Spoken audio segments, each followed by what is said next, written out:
it is pertinent that for democracy, the government of Bangladesh must observe the rule of law and human rights.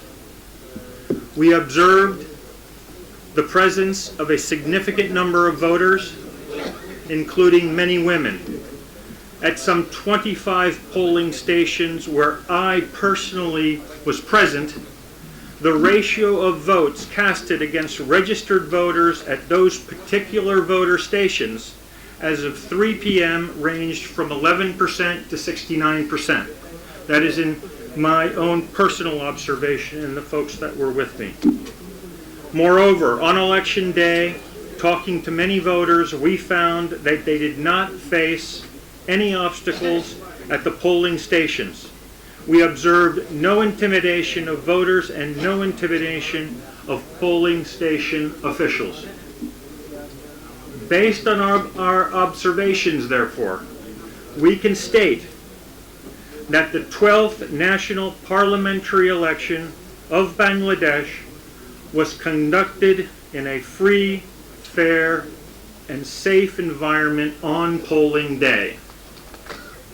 I'd like to thank everyone for participation in this press conference, especially all those who provided assistance for us, and we'd be ready to take any questions that you have, and the Honorable Congressman will be taking the questions. Thank you.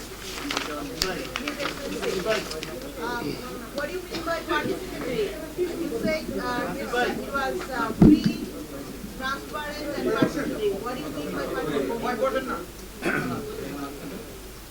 That's a wonderful question, and we always expect every party, every entities have to participate in the democratic process. But also we notice certain entities participation were limited, and that is there.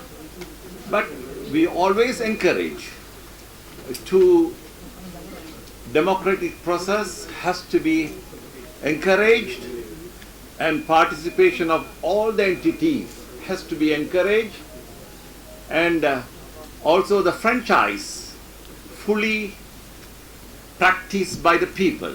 So that is every democratic party has to take a role in playing, making people to participate in the franchise of democracy. So, do you have any comment about voter turnout? Well, whatever we notice, certain areas when we went, even I myself went 60 kilometers, and Professor Dr. Sur was along with me, and also a lady, Jurapas from Thailand, were accompanied us over 65 kilometers. And when we went, certain areas just before lunch, 40%, certain areas 15%. And also while we were returning, I think according to our customs, the ladies might be engaged in cooking lunch and various things, but we saw people were flocking towards, and the youngsters are flocking towards the polling booths. So what we witnessed was that. So like my colleague said, certain areas it was around 11%, certain areas it was 45%, even certain areas we saw 65%. And end of the day, around just before closing of poll, around 4 o'clock, 3:45, Professor Dr. Su, he is very good in Bengali because he is from Kolkata, India. So he is well versed in your language.